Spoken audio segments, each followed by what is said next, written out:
ওমর দরদিয়া সিরিয়ালটির আজকের পর্বটি হল আদালতে এত প্রমাণ, এত লড়াই, বিপক্ষের একের পর এক ষড়যন্ত্রের মুখোশ খুলে দেওয়া, তারপরও কেন হেরে গেল বাণী? নিজের মেয়ে তানিয়াকে চোখের সামনে দিয়ে হাউ হাউ করে কাঁদতে কাঁদতে ছিনিয়ে নিয়ে গেল বিদ্যুৎ ঘোষ। জজ সাহেবের এক রায়ে কি শেষ হয়ে গেল একজন অসহায় মায়ের সব লড়াই? নাকি এখান থেকেই শুরু হবে বাণীর নতুন কোনো রুদ্রমূর্তি? জজ সাহেবের এই রায় কি একদমই ভুল ছিল? দেখতে থাকুন আজকের এই এক্সক্লুসিভ রিভিউ, কারণ গল্পের আসল টুইস্ট তো সবে শুরু। বন্ধুরা, আজকের এপিসোড দেখে আপনাদের বুকের ভেতরটাও নিশ্চয়ই কেঁপে উঠেছে। কোর্টরুম ড্রামা মানেই টান টান উত্তেজনা, আর আজ অ্যাডভোকেট সেন যেভাবে বিদ্যুতের উকিলের ঘাম ছুটিয়ে দিল, তা দেখে তো সবারই মনে হয়েছিল আজকের জয় বাণীরই হবে। বিপক্ষ উকিল যখন বুক ফুলিয়ে বলছিল বাণী রাস্তায় দাঁড়িয়ে খাবার বিক্রি করে, সে মেয়ের দায়িত্ব নেবে কিভাবে, ঠিক তখনই অ্যাডভোকেট সেন তুরুপের তাসটা ছুঁড়ে দিলেন। প্রমাণ করে দিলেন 130 জনের ভুয়ো অর্ডার দিয়ে বাণীকে রাস্তায় নামতে বাধ্য করেছিল এই বিদ্যুৎ ঘোষের লোকেরাই।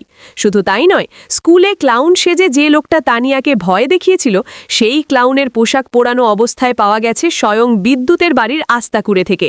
প্রমাণ, যুক্তি, অডিও ক্লিপ সব তো বাণীর পক্ষেই ছিল, কিন্তু আইনের মার প্যাঁচ বড়ই অদ্ভুত। এত কিছুর পরও জজ সাহেব কি রায় দিলেন? তিনি বললেন সপ্তাহের শেষ 3 দিন তানিয়া থাকবে তার বাবা বিদ্যুতের কাছে।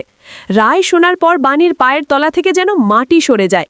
ছোট্ট তানিয়া হাউ হাউ করে কাঁদছে, আমি যাব না, আমাকে ছেড়ে দাও। কিন্তু বিদ্যুৎ ঘোষ এক প্রকার জোর করেই তানিয়াকে টেনে নিয়ে যায়।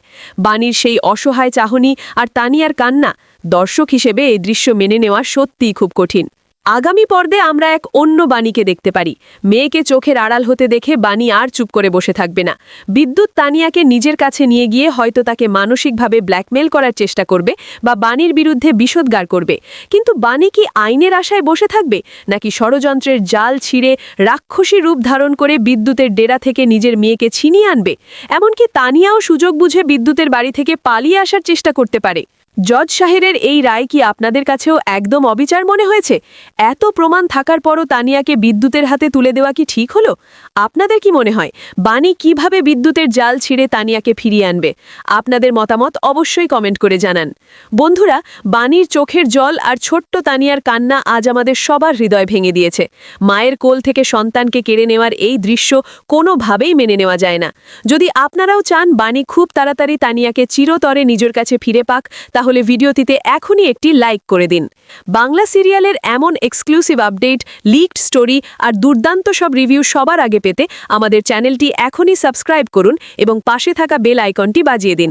আজকের মতো বিদায় নিচ্ছি, দেখা হবে আগামী ভিডিওতে চমকপ্রদ কোনো আপডেট নিয়ে।